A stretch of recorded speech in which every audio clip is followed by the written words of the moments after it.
Hello friends, আজকের recipe chicken Manchurian. তো তার জন্য ফার্স্টে দেখো চিকেন নিয়ে নিচ্ছি 500 গ্রাম বোনলেস চিকেন।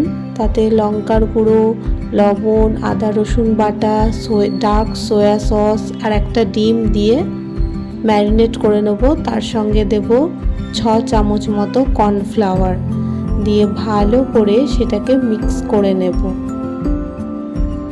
চিকেনটাকে ভালো করে কোট করে নিতে হবে কর্নফ্লাওয়ার, ডিম এবং সমস্ত মশলা দিয়ে।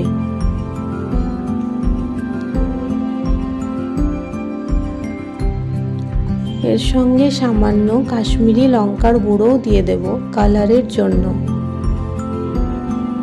তারপর দেখো একটা ফ্রাইং প্যান নিয়ে নেব।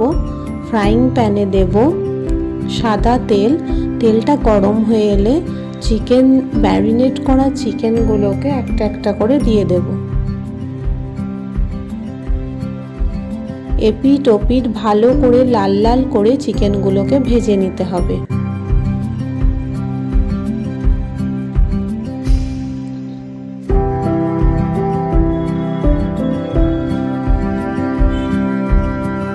এক পিঠ ভাজা হয়ে গেছে দেখো, আর এক পিঠও ভেজে নিয়ে একটা বাটিতে সেটাকে তুলে নেব, দিয়ে সাইডে রেখে দেব। এবার একটা কাচের বোল নিয়েছি আমি, তাতে 400 ml মতো জল নিয়েছি। তাতে যে নরের মাঞ্চুরিয়ান গ্রেভি মিক্স হয়, এটা রেডিমেড, সেটা গুলে রেখে দেব।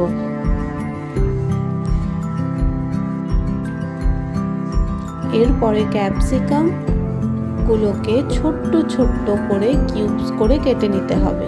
এখানে আমি শুধু পেঁয়াজ, ক্যাপসিকাম এবং কাঁচা লঙ্কা ইউজ করছি। তো তার জন্য প্রথমে ক্যাপসিকামটাকে কুচি কুচি করে কেটে নিতে হবে, একদম ছোট ছোট কিউবস করে। আর পেঁয়াজগুলোকে দেখো আমি একটা চপার নিয়ে নিয়েছি, তো চপারে করে ঘুরিয়ে একদম চপ করে নেব। তারপর সেই একই ফ্রাইং প্যানের তেলে আমি পেঁয়াজগুলোকে দিয়ে দেব, দিয়ে ভালো করে পেঁয়াজটাকে লাল লাল করে ভেজে নেব।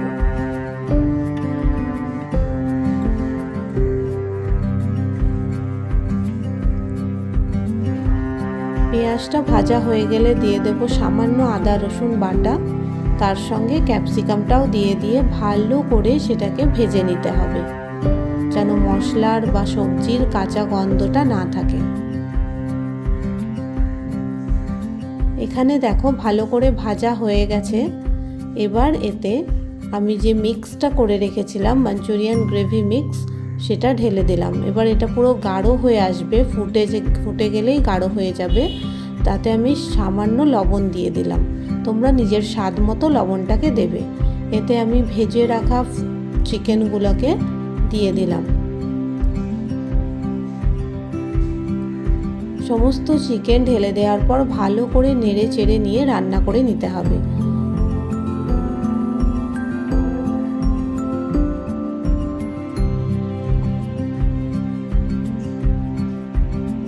এরপর দিয়ে দিলাম কুচনো কাঁচা লঙ্কা। ঝালের জন্য তোমরা যেমন ঝাল খাবে তেমন তোমরা লঙ্কা দেবে।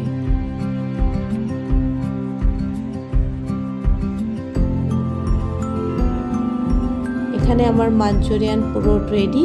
এবার দেখো আমি সার্ভ করে নিয়েছি একটা প্লেটে। Thanks for watching.